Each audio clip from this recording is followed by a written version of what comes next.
Hello, Brobs. We're back with The Plot to Kill JFK, David M. Warren's explosive documentary novel of three men and their diabolical plot to assassinate John Fitzgerald Kennedy. Part 2, which I'm going to read in 3 parts. Since it's 36 pages, I'm going to do 12-page segments. The first attempt by the plotters on John F. Kennedy's life took place in early April 1963. The assassination was supposed to take place on the opening day of the Major League Baseball season when the president stood up to throw out the first ball. Throwing out the first ball on opening day is a traditional presidential chore, and the District of Columbia Stadium, formerly Griffith Stadium in Washington, D.C., is always the scene of this annual baseball highlight. In 1963, the Major League Baseball season opened on April 8th, a Monday, with the Washington team, the Senators, matched against the Baltimore Orioles. As usual, just like his predecessors, President John F. Kennedy eagerly awaited the umpire's cry of "play ball." Meanwhile, on the 20th floor of the Skyview Terrace Apartments, in apartment 20B, another man was awaiting the start of the game, with even more eagerness than President Kennedy was.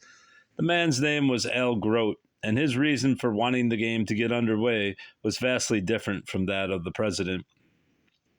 Al Groat was the man who intended to slam a 30 caliber bullet from a high-powered rifle into the president's brain when he stood up to throw out the first ball.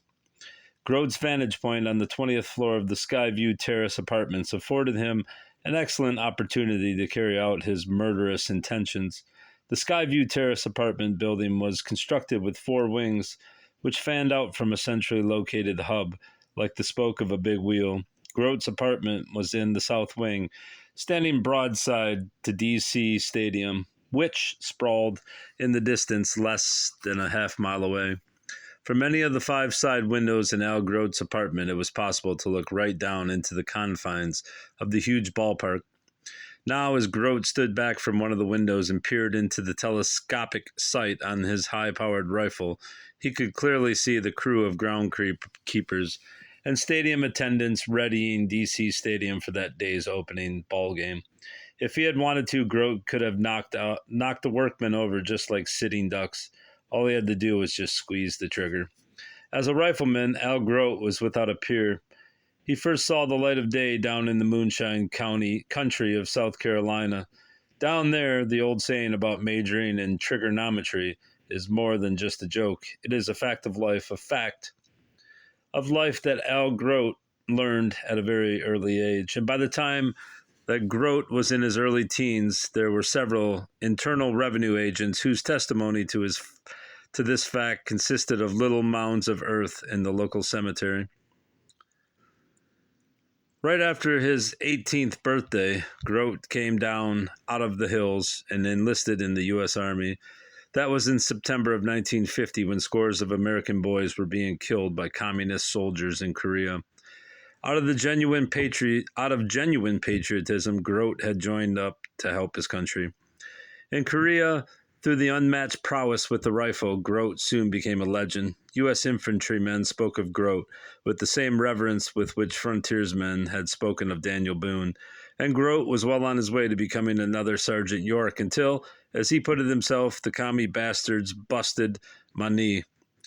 And due to this disability, Groat now spent most of his time just hanging around the family shack, moping and building up a mountain of hatred against the communists, whom he felt were responsible for his crippled condition.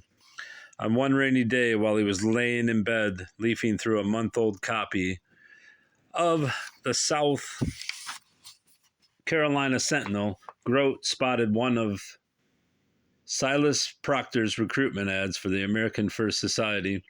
It was like a revelation to him. With great stabs of pain shooting through his lame leg, Groat leaped up out of bed and eagerly filled in the application blank. Along with $3 for his membership fee, he mailed the application off, and 2 weeks later he was a member of the America First Society, and he had a plastic enclosed membership card to prove it.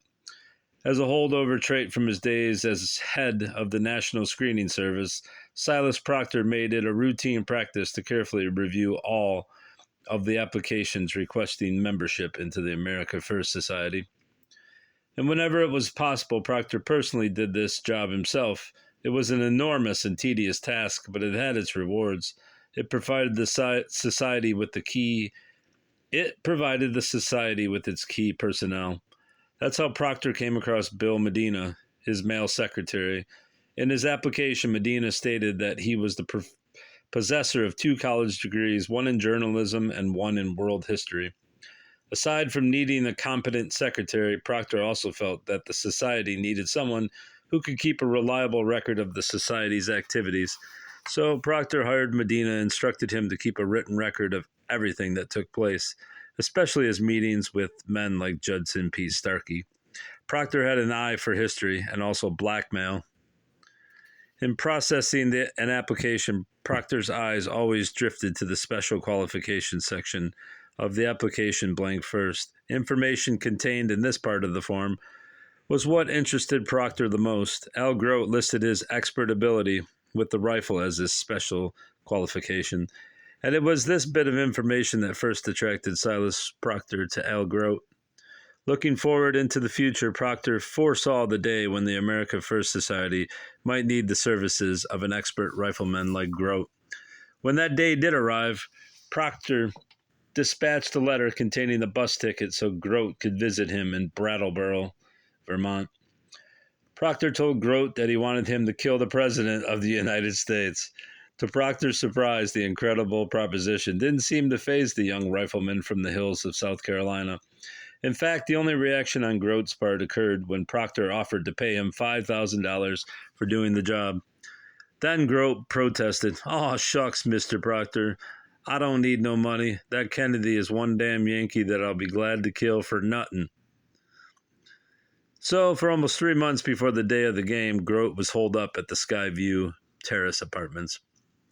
Despite the presence of an obscure mountain boy like Groat, the Skyview Terrace was what most people would call a prestige address. Several U.S. senators lived there. To be sure, Al Groat had never lived in such luxury before. In fact, his apartment in the Skyview Terrace afforded Groat with his first sustained contact with inside plumbing. Back home in the hills of South Carolina, Groat's plumbing facilities had been of the outdoors kind. When nature called, as often as not, Groat would trot off into the woods and relieve himself, like he did in Korea, just like an animal. However, there was one thing that Groat's shack back in the hills had in common with his plush apartment in the Skyview Terrace. The roof on both places leaked.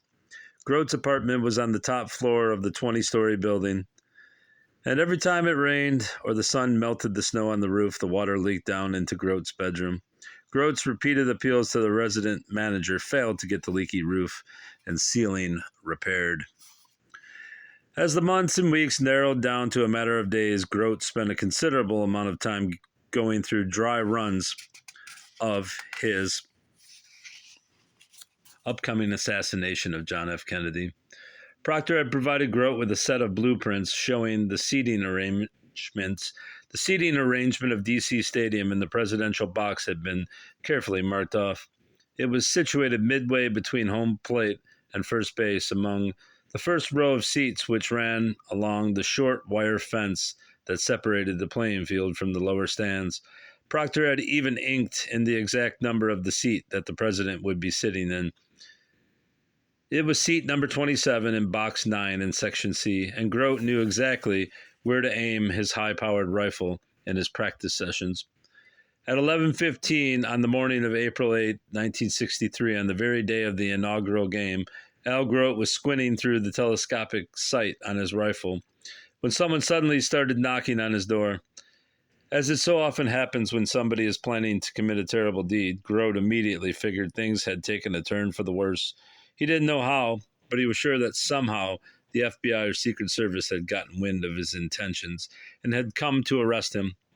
At first, he started to throw the rifle out of the 20th floor window and jump right out behind it. For the first time in his life, he was panic-stricken, something he had never been while in Korea. In a matter of seconds, but it seemed like a century of Sundays to him, Groat regained control of his faculties. He hastily threw the rifle into a clothes closet and went to answer the door, his heart in his mouth. He opened the door, and there stood the maintenance man. He had come to fix the leaky ceiling in Groat's bedroom. Groat was relieved. He had been so sure that it was either the FBI or the Secret Service, and it had turned out to be only the maintenance man. Groat eagerly showed the repairman into the bedroom and pointed out the damaged ceilings to him.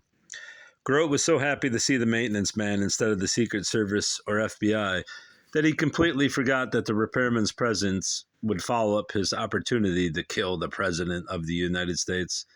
Proctor took the setback in stride as Groat lamented to him, "I had a good chance to do something for my country, and I goofed it. Proctor slapped the dejected rifleman on his broad back and consoled him. "Don't you worry too much about it, son. There'll be another time on another day and in another city." The most significant development that arose out of Al Groat's abortive attempt to kill President John F. Kennedy at D.C. Stadium on April 8, 1963 was the fact that the failure saw Judson P. Starkey regain control of the plot to assassinate the young chief executive. Oh man, I'm going to sneeze. Trying to hold back a sneeze. Hold on. To the sorrow of all the world, the ultimate success of the conspiracy actually hinged on this unexpected turn of events, for Judson P. Starkey was the chief architect of the Dallas Plan, the successful plan. With the proverbial luck of the Irish, the president had miraculously managed to survive the attempt on his life. Of course, there had to be a logical reason for Kennedy's apparent immunity to death, and Starkey concluded that the president's longevity was due to just one thing: faulty planning. I'm really botching this at this point. Faulty planning by the president's would-be executioners. Since Silas Proctor had been the guiding hand behind Al Groat's April 8th fiasco at the Skyview Terrace apartment, Starkey used this failure as a lever with which to displace Proctor as head man in the presidential murder plot. Proctor had taken charge of things back on December 7th, 1962, on the day that he had brought Starkey to heel by threatening him with blackmail. And since that time, Proctor had been strutting around Starkey like a god on Mount Olympus, seeing all and knowing all, but telling Starkey very little, if anything at all, on how the assassination plot was coming along. Mostly, Proctor dealt with Starkey like a master deals with a slave. The only time that Proctor had acted even halfway civil towards Starkey was when he wanted money. On these occasions, Proctor was all milk and honey, but even if he had not been, it wouldn't have made any difference. Since his threat of blackmail had all the effect of a loaded gun pointed at Starkey's head, Proctor had Starkey boxed in, and he had taken a merciless advantage of the situation. For Starkey, the most humiliating thing had been Proctor's utter disregard for his intellect. For all practical purposes, Proctor seemed to think that Starkey's brain was a superfluous organ. This really hurt Starkey, and when the opportunity presented itself, Starkey took a fiendish delight in getting even with Proctor. First, Starkey threw Proctor off guard by asking him, "Silas, do you know very much about military matters?" Unaware of what Starkey had in mind, Proctor unwittingly fell for the bait. He answered, "No, not very much. I wasn't in the service, you know." "Well," Starkey went on, "do you agree that a good general should assume the full responsibility for the performance of his troops?" Still unaware of what Starkey was leading up to, Proctor answered, "Absolutely." And then Starkey put the knife in a little deeper. He said, "Then if the troops behave badly and fail in their mission, don't you agree that the general should be replaced?" "Again, I'm afraid that I'll have to answer yes," said Proctor. Now Starkey put the association between Silas Proctor and Al Groat on a military basis. And he quickly drew a damaging analogy for Proctor. Starkey said, "Silas, although Al Groat was only one man, I still think that the relationship between you was just about the equivalent of that between a general and his troops." What's this say? Starkey took over from Proctor. Yeah, I think that's what it said. At this point in Starkey's interrogation, Proctor began to sense the motive behind the leading questions. Smelling blood, Starkey moved in for the kill. He said to Proctor, "Bearing in mind the things that you just said, Silas, I guess that makes you responsible for Al Groat's blunder. Now, doesn't it?" To this charge, Proctor protested. "Well, if you look at it like that, yes, but what?" snapped Starkey, as he angrily cut in on Proctor before Proctor had finished speaking. Then, without giving Proctor a chance to explain himself, Starkey added, "Groat failed because you didn't prepare him properly for the job that he had to do. You should have told the boy not to admit anyone into that apartment on the day of April 8th, not under any circumstances." Now, Starkey was speaking with force and authority, just like he did in his Navy days during World War II, when he chewed out his junior officers from the bridge of his destroyer. The sudden change in Starkey completely overwhelmed Proctor. He feebly defended himself, saying, "I admit that my planning could have been a little bit better." "You damn right it could be," minus the B, barked Starkey.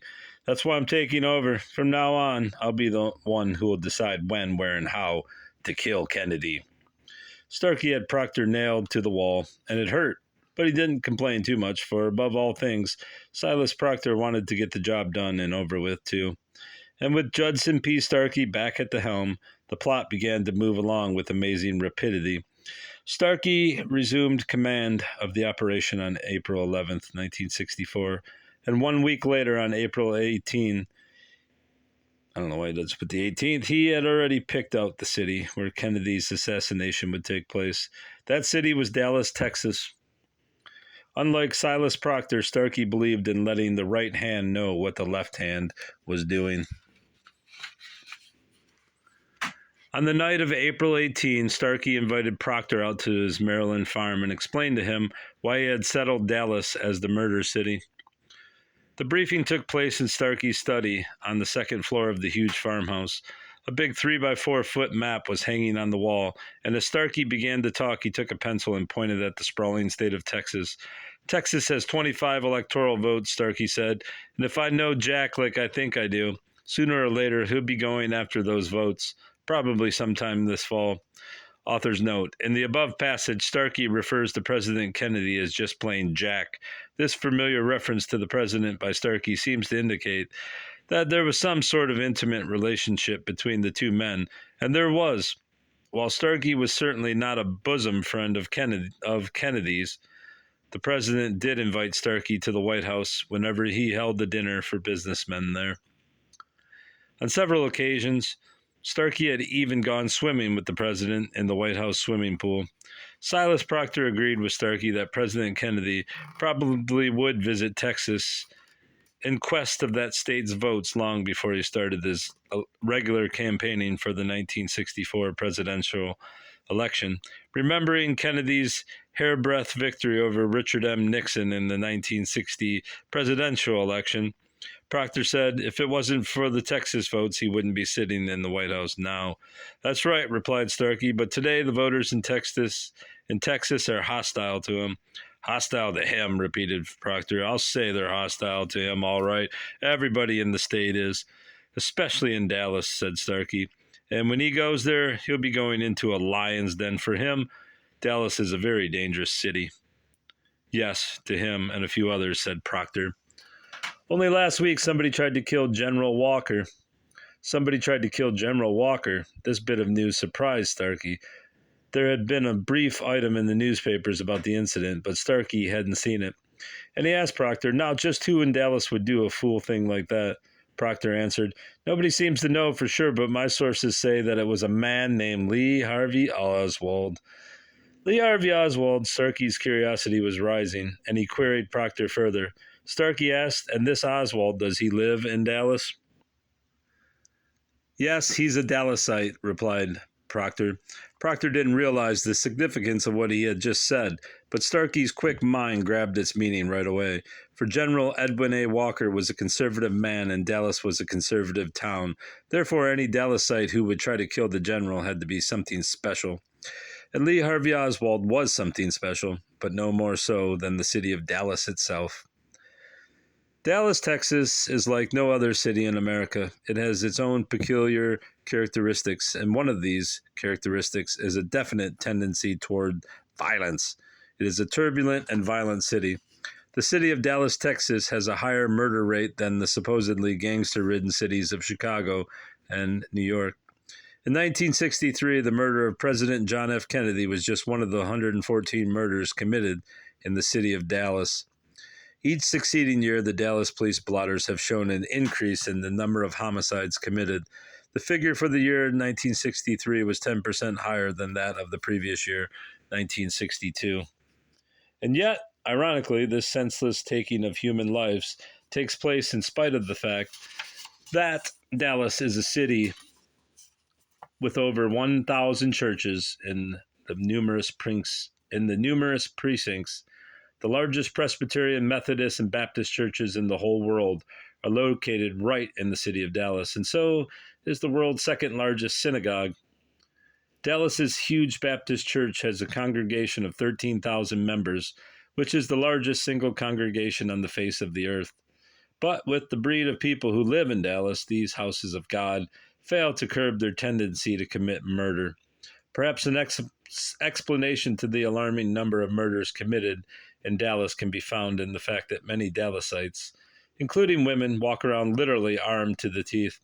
At first sight, a stranger visiting Dallas might not notice the fondness of Dallasites for carrying sidearms because the guns are not visible, but they are there, stuffed down into handbags, stuck into pockets, and jammed into the glove compartments of cars. The gun toting is legal. Dallas law permits it, and Texas state law permits the Dallasites to use their firearms with reckless impunity, giving little or no thought towards paying for their crime if they kill somebody. In Texas, it's possible to kill a dozen men and walk out of court a free man each time. If the jury rules that a defendant was insane at the time that he committed the murder, but in the meantime that he has regained his sanity, Texas law sets the defendant free. Needless to say, this legal gimmick, which is known as the Emnaten rules in courts of law, has saved many a murdering Dallasite from getting his comeuppance by burning in the electric chair. All in all, Dallas is a good city in which to commit murder, especially a carefully planned one. Since killing a U.S. president is not a federal offense, this applies to the murder of a U.S. president, too.